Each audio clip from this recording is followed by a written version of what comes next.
Nako, kilala nyo ba si Nino Barsaga? Dating kakampi ni Norman Mangusin aka Francis Leo Marcos. At pinagtanggol pa nito ni Nino Barsaga itong si Francis Leo Marcos, pinagtanggol sa mga basher.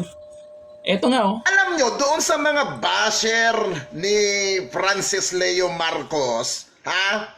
Kung ang tao ang sabi niya, ano bang kasalanan ni Francis? Ha? Ano bang naging issue sa mama? Oo. Ano ba? Ha? Malaking criminal, malaki bang crime yung ginawa niya, yung pagtulong niya, yung pagbibigay niya ng... Sa mga hindi nakakilala dyan, grabe din magmura yan. Mas malala yan magmura kay Kulaong. Pero netong huli lang, nagbago ang ihip ng hangin. Ito yung mensahe niya kay Kulaong. Ang dasal ko sa iyo, Francis Leo Marcos, simple lang. Simple lang ang gusto kong mangyari. Nang hindi ka na maghirap, kunin ka na ni Satanas. Pati yung pambuong pakutan mo. Ha?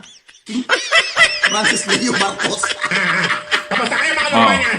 Ayan na. Kulaong, may dasal si Nino Barsaga sa'yo. Sana. Ayan, magmurahan na kayo. Pero ngayon lang, bago lang, kinampihan ni Nino Barsaga si Diwata. Nako, paano na yan, Kulaong? Dumadami na yung kumakampi kay Diwata. Pag magmura ka ng magmura at murahin mo ng murahin yan si Diwata, may katapat ka na. Ayan, eto. Nung isang gabi, magkausap kami ni Daddy Blue. Oo, magkausap kami ni Daddy Blue nung isang gabi. Sabi niya, "Nyo, paano natin matutulungan si Diwata nang hindi siya napag-iinitan ng mga taga City Hall ng Pasay?" Maraming pumupunta sa kanya ron. Hindi natin alam kung anong ginagawa sa kanya ng mga ibang tauhan ng City Hall. Di ba? Sayang naman, nagninegosyo yung mama. Nagiging parehas. Di ba? Hindi natin alam. Para yun dun, matutulungan ko si Diwata. Iparating nyo kay Diwata yan. Kasi nasabit na pag-usapan namin yan ni Daddy Blue eh. Oh. Okay? Ayan, tutulungan na ni Nino Barsaga dyan kasi alam naman natin itong nakaraan mukhang pinag-iinitan talaga si Diwata. Laging nakaabang sa kanya yung mga traffic enforcer.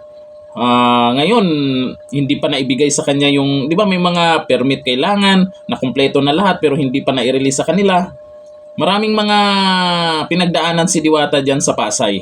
Pero ngayon, siyempre alam naman natin itong si Nino Barsaga ay may mga kilala din po yan dyan sa Pasay, laso sa City Hall.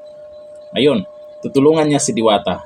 Ay bakit naman hindi mo tutulungan si Kulaong? Kailangan niya ngayon. Kailangan niya na ngayon. First time siya nag-live nitong nakaraan na walang nagpalipad sa kanya. Nagpaparinig na siya. Magpalipad na daw kayo. Ba't walang nag-super chat na sa kanya? Unti-unti na bang nagigising yung mga supporters niyang OFW? Nako, magbago ka na, Kulaong. Sabay kung magbago yan, ay malabong magbago yan. Talent na niya ang manloko.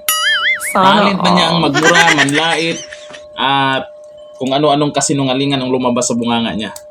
Kaya mahirapang magbago yan. Siya na yan. Talent na niya yan.